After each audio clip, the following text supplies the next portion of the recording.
Hello दोस्तों, नमस्कार दोस्तों। जय माँ दुर्गा, जय माँ काली। रवि जी गुरु ज्ञान मार्ग में आप सबका स्वागत है दोस्तों। और दोस्तों, कैसे हो आप सब? बढ़िया, मंगल और साधनाएं आपकी चल रही हैं। कई मेरे भाइयों की और जिनकी हो चुकी हैं उनको बहुत बहुत शुक्रिया, बहुत बहुत बधाई हो जिनकी साधना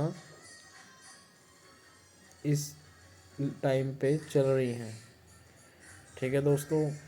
और दोस्तों, मैं तो यही कहता हूँ कि जो गुरु जी का मार्ग है, गुरु जी के मार्ग के ऊपर हमेशा आपको चलना चाहिए, ताकि आप लोग हमेशा हमेशा इस बात पे कायम रहें कि आपको कभी कोई परेशानी और दिक्कतों का सामना ना करना पड़े।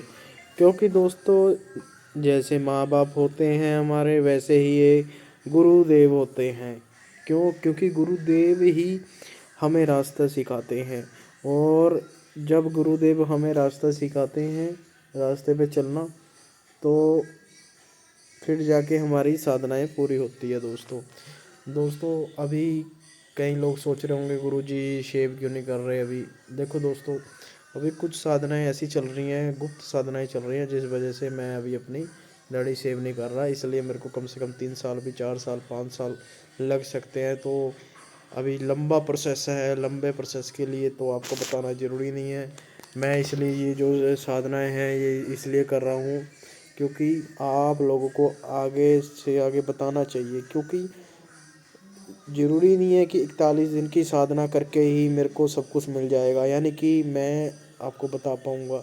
अभी तक जितनी मैंने साधनाएं करी है, 1 साल की भी करी है, 1.5 साल की भी करी है, 2.5 साल की भी करी है, 41 दिन की भी करी है, 21 दिन की भी करी है, 11 दिन की भी करी है, 7 दिन की भी करी है, 3 दिन की भी करी है। यानी कि अलग अलग टाइप की साधनाएं मैंने की हैं। पर मैं आपको इसलिए मैं बता रहा हूँ क्योंकि जिस हिसाब से आपको साधना मैं दूंगा, या जो आपको साधना की नीड है कि गुरुजी मुझे इस देवी देवता की, इस यक्षिणी अप्सरा की, इस प्रेत की, यानी कि कोई भी आपको साधना करनी है तो आप कांटेक्ट कर सकते हो। तो आपसे वो साधना के बारे में बात की जा सकती है। क्योंकि दोस्तों देखो, जो गुरु का ज्ञान होता है, अगर उसको आप समझ लोगे तो आपको कभी भी कोई ज़िंदगी में टेंशन नहीं होगी, और ना ही आप कभी पीछे हट के देखोगे। बात सिर्फ इतनी होती है कि आपने समझना है। जब आप समझ ही नहीं पाते तो फिर दिक्कत आ जाती है। तो इसी प्रकार से दोस्तों, मैं आज आपको बोलूँ कि सबसे पहले मैं आपको बता दूं कि कल मैंने बताया था ओरा क्लींजिंग के बारे में। उसके अंदर मैंने चक्रा के बारे में नहीं बताया था। तो चक्रा के बारे में यही है, जब आप साधना करोगे तो आपके जो चक्रास हैं वो भी उठने लग जाएंगे। सबसे पहले अपना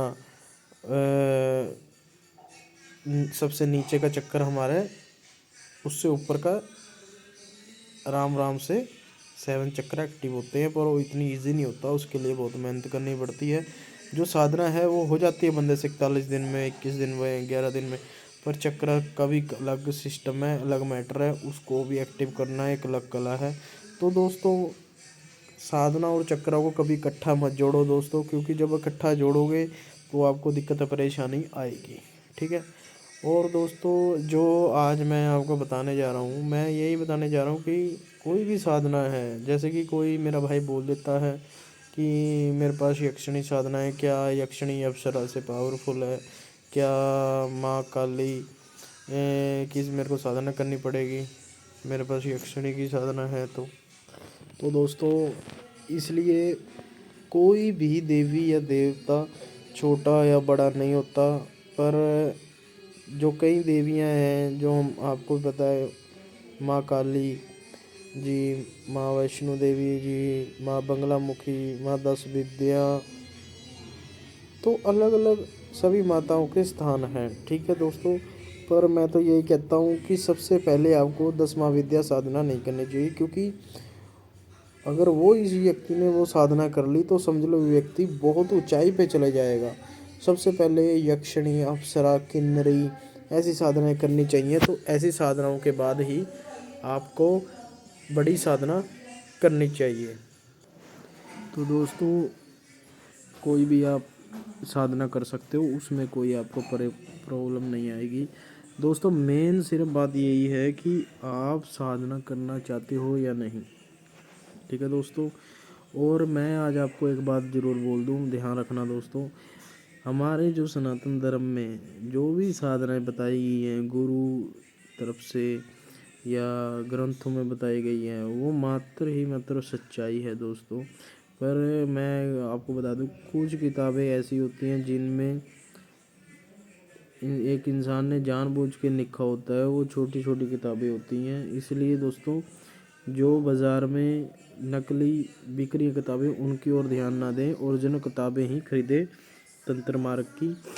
और मैं तो एक बात बोलता हूँ कि किताबों की तरफ कम ज़्यादा ध्यान ना दें, ज़्यादातर गुरु बनाएं, गुरु से शिक्षा लें, साधना करें, तो साधना की तरफ ध्यान दें, तभी जाके आपको ज्ञान की प्राप्ति होगी दोस्तों। क्योंकि दोस्तों, जो गुरु होता है फिजिकली, जो गुरु आपको बताएगा तभी आपके कुछ पल्ले पड़ जाएगा, नहीं तो किताबों में देखोगे तो आपका जो ज़िंदगी है वो नष्ट हो जाएगी दोस्तों। और जो आपका ऑरा है वो भी ख़त्म हो जाएगा, यानी कि ऑरा ख़त्म, यानी कि उसमें नेगेटिविटी घुस जाएगी, सबके बारे में बुरा बुरा सोचे करोगे, बुरा बुरा करोगे। इसलिए दोस्तों, अपने आप को अच्छा बनाने के लिए, अपने आप को अच्छा करने के लिए तो आपको अपना ऑरा भी साफ़ सुथरा रखना पड़ेगा, ना कि आपको मलिन रखना पड़ेगा।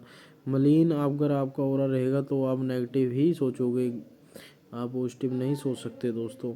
और दूसरी बात ये है दोस्तों, अगर आप भोजन भी खाते हो तो ज़्यादातर आप अपना भोजन तामसिक ना रखें, सात्विक भोजन रखें, और सात्विक भोजन रखें।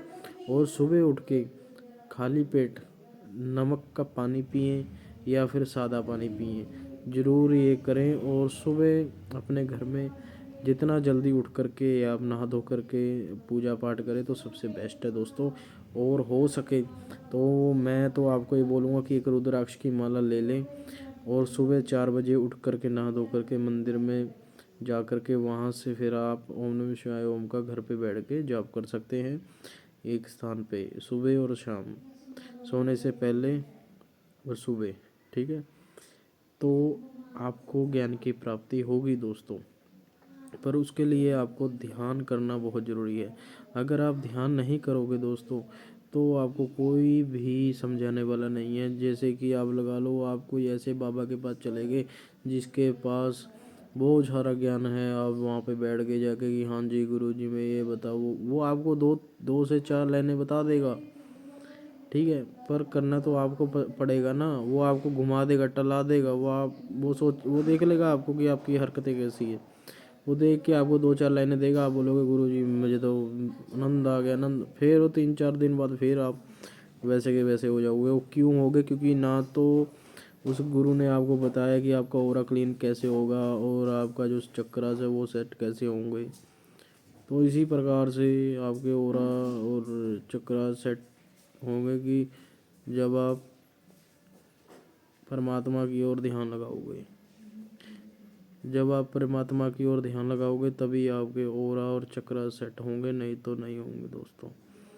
क्योंकि गुरु जब आपका बनेगा, जब गुरु आपका बनेगा, कुछ मार्ग वो दिखाएगा, कुछ मार्ग पे आपको खुद चलना पड़ेगा, ठीक है दोस्तों।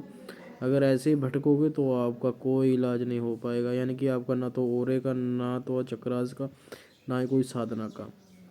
यानी कि साधना मार्ग में अगर आगे बढ़ना चाहते हो तो पहले तो गुरु बनाना ज़रूरी है, फिर उसको साधना ज़रूरी है, फिर अपना निर्णय लेना ज़रूरी है, यानी कि आप जो कहोगे वो आपको करना पड़ेगा, सच बोलोगे, सच बोलना पड़ेगा। ये नहीं है कि आज कुछ और है कल कुछ और है, और लोगों के साथ चुगली, निंदा, चोरी, जगारी, यानी कि उल्टे सीधे काम करोगे तो आपको कुछ नहीं हो सकता। साधना मार्ग में मात्र वही लोग आगे बढ़ते हैं जिनका मन तन धन साफ हो, ठीक है, नहीं तो उसका कोई फ़ायदा नहीं है, वो घाटे में ही जाएगा दोस्तों। और जिन लोगों ने साधनाएँ करी हैं, सात्विक बने हैं, सात्विक भोजन करते हैं और साधना करते हैं, उन लोगों के पास कभी भी धन कम नहीं होता। क्योंकि दोस्तों, जो उसका देवी या देवता होता है वो उसको कहीं से भी ला करके, कहीं से भी ला करके उसका घर ऐसा चलाता है कि वो इंसान को कभी भी कमी नहीं रहती। और पड़ोसी ये सोचते हैं कि यार इसके पास पैसा कैसे आ रहा है, ये अमीर कैसे बन रहा है, पर उनको पता नहीं होता कि ये कर क्या रहा है। क्योंकि दोस्तों देखो, जब हम अपने घर को सात्विक रखते हैं, अच्छे रहते हैं और सात्विक भोजन खाते हैं, घर को भी सात्विक रखते हैं, तो जो हमारे देवी या देवता हैं वो भी ये सोचते हैं कि देखो बच्चा कितना अच्छा है, हमारे लिए इसने इतना कुछ त्याग दिया, ये पहले ऐसा था अब ऐसा है, तो वो भी आपका साथ देते हैं।